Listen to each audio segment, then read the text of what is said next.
Good morning everyone. So I am Camille Pastoral and this is the continuation of Lesson 9. First, we have the important role of women. A major and until recently often overlooked feature of agrarian system in the developing world is the crucial role played by women in agricultural production, particularly in Africa and Asia. In Africa, where subsistence farming is predominant and the shifting cultivation remains important, at halos lahat ng gawain na related sa subsistence food production ay ginagawa ng mga kababaihan. Although men who remain home generally perform the initial task of cutting trees and bushes on a potential cultivable plot of land, women are typically responsible for all subsequent operations, including the removing and burning felled trees, planting the plot, weeding, harvesting, and preparing the crop for storage or immediate consumption. Si Esther Bousrap ay isang Danish agricultural economist. Esther Bousrap examined many studies on African women's participation in agriculture and found that in nearly all cases recorded, women did most of the agricultural work. In some cases, women did 70% of the work and in one case is 80%. And typically, these tasks are performed only with primitive tools, and it requires many days and hard labor just to produce enough to meet or sustain the needs of the family. Due to the time-consuming nature of women's diverse responsibilities, and no doubt to their limited household bargaining power, women tend to work longer hours than their male counterparts because women do much of the labor for cash crop production, cultivate foods for household consumption, raise and market livestock, generate additional income through cottage industries, collect firewood and water, and perform household chores. Studies concerning the allocation of women's time among different activities have greatly increased recognition of the importance of rural women's economic contribution.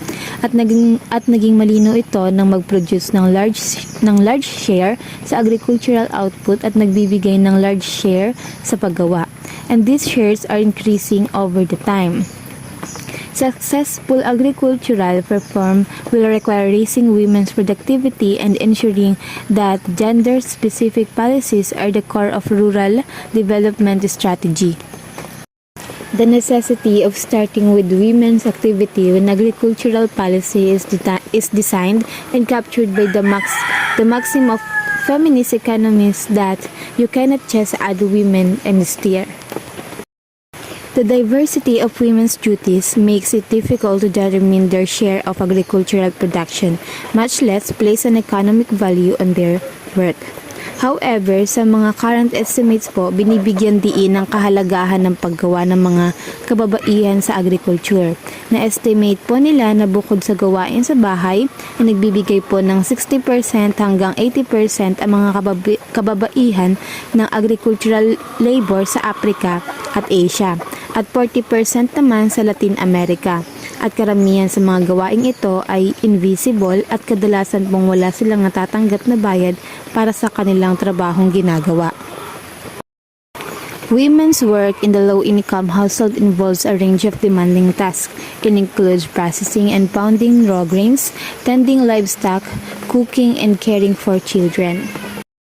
To raise additional income, it is common for women to engage in household production of goods for sale in village markets, gaya ng homemade beer, processed foods, handicrafts, and textile. Perhaps the most important role of women is providing food security for the household, and this is accomplished through the supplementation of household earnings, diversification of household income sources, and raising of livestock upang madagdagan po yung household assets. However, financial investments are inherently risky, and the poorer the household, the more averse its members are to taking any kind of risk. when credit and resources are unavailable. Reducing the variability of household earnings generally entails choosing less efficient methods of production and thus lower average income. And this trade-off ay kadalasang nangyayari sa female-headed household na kung saan po ay yung resource constraints ay ang pinakamalaki. Thus, as a consequence po ng kanilang restricted range of choice, may tendency na manatili sa traditional mode ang mga kababaihan sa paggawa ng economic activity.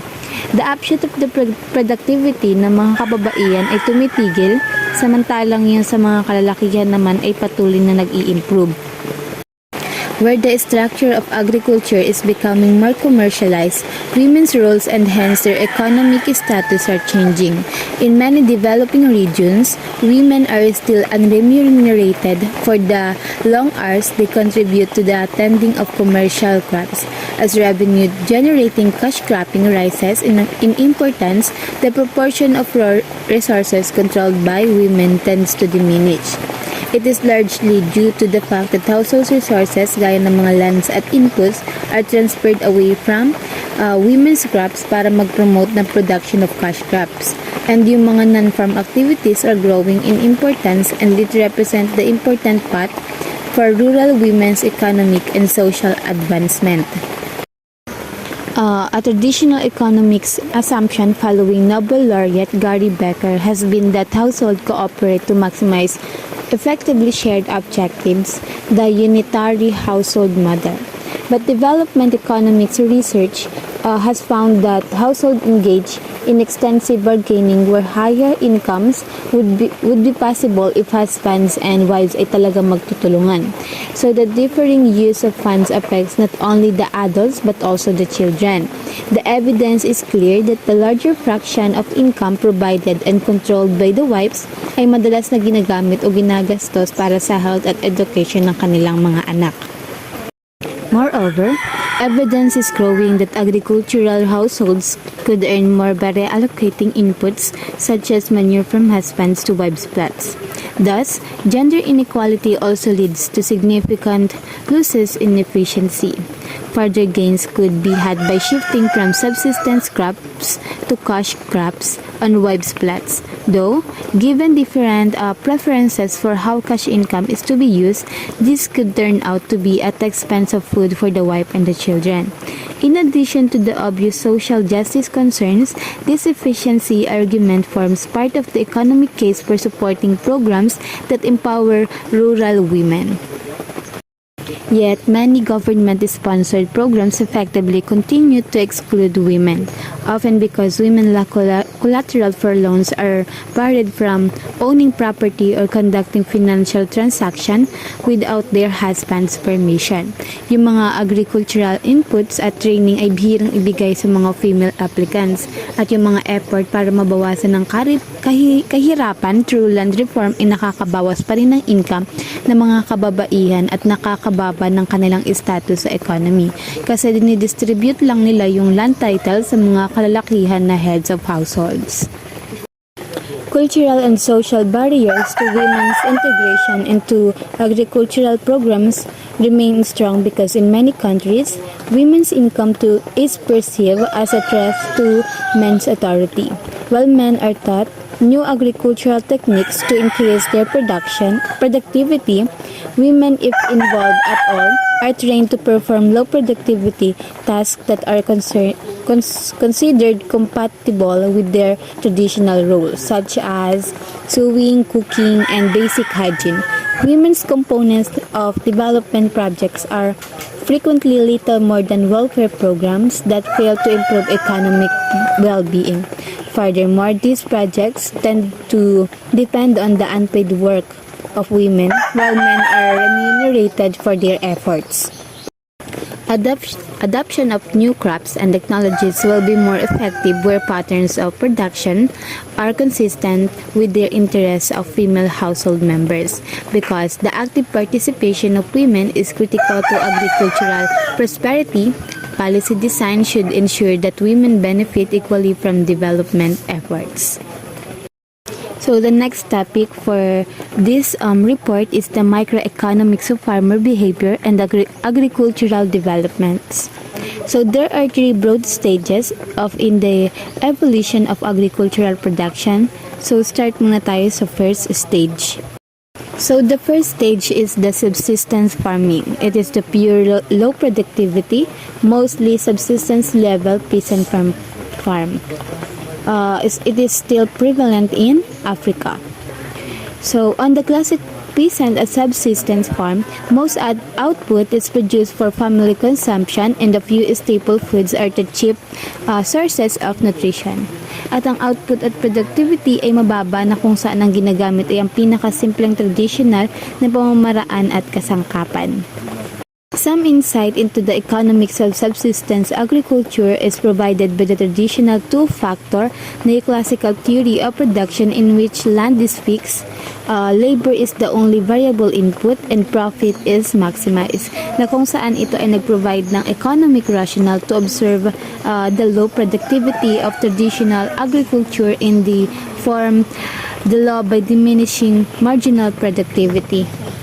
Subsistence agriculture is thus a highly risky and uncertain venture. It is made even more so by the fact that human lives are at stake.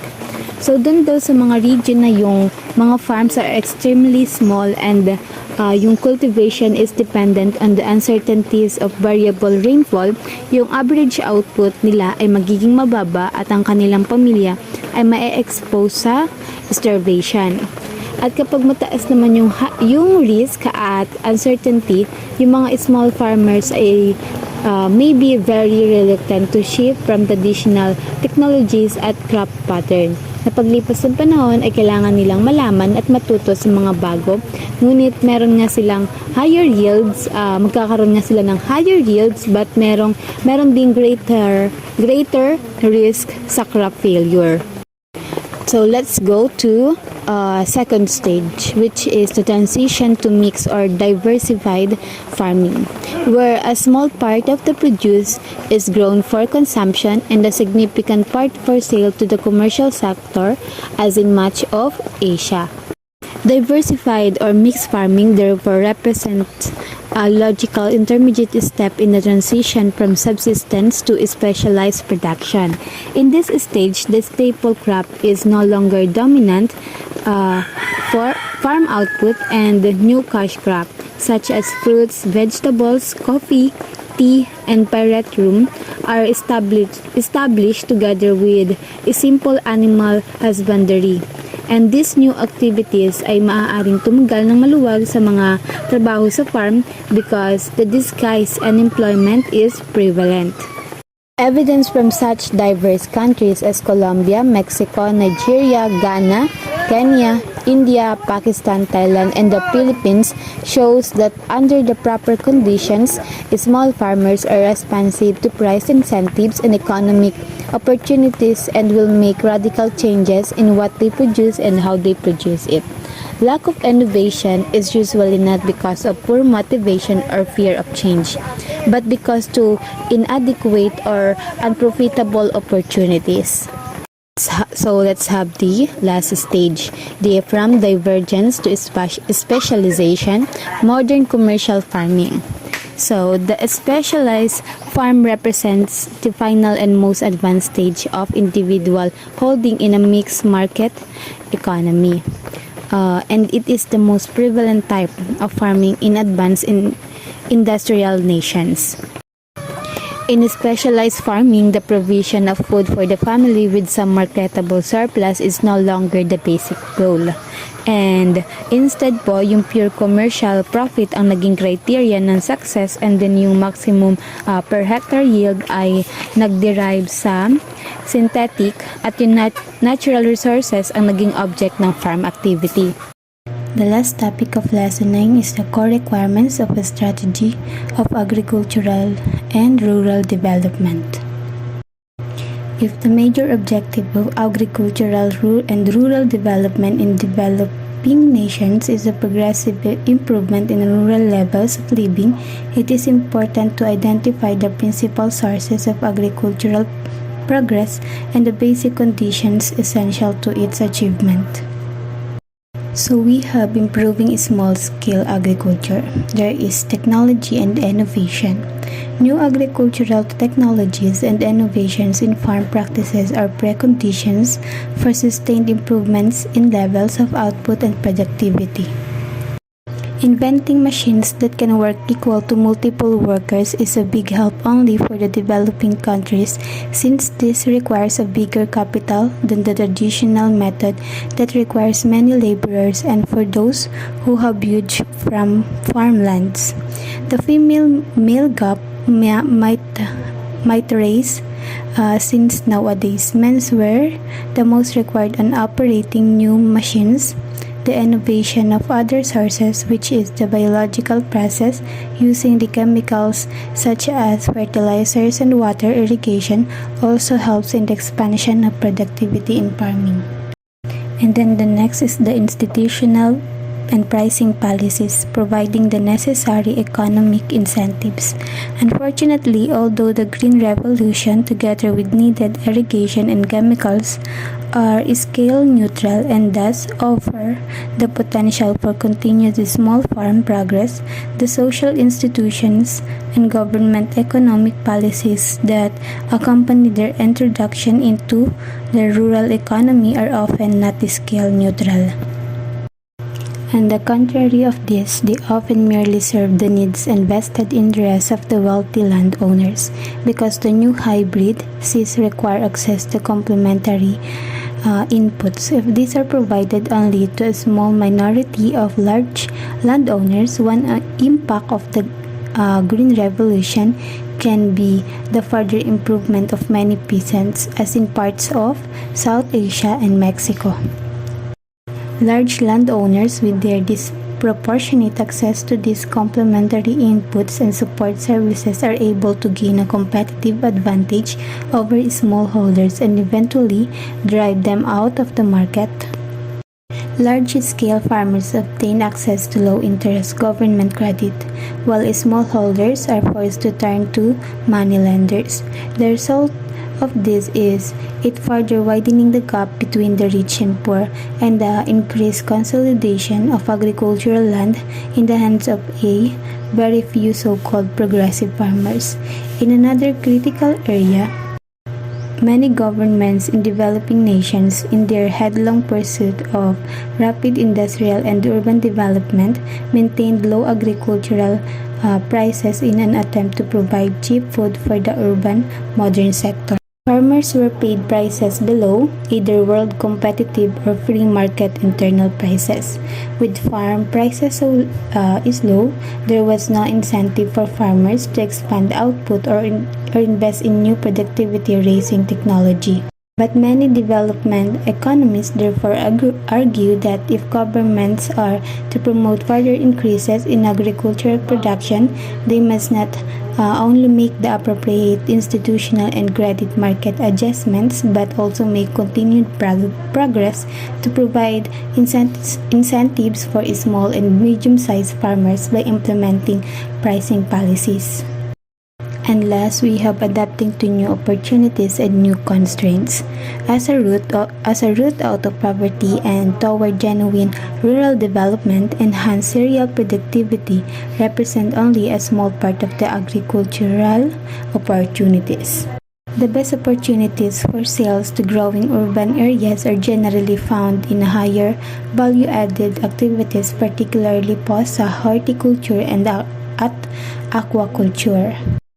As the 2008 World Development Report concluded that smallholders can bargain better as a group than as individuals.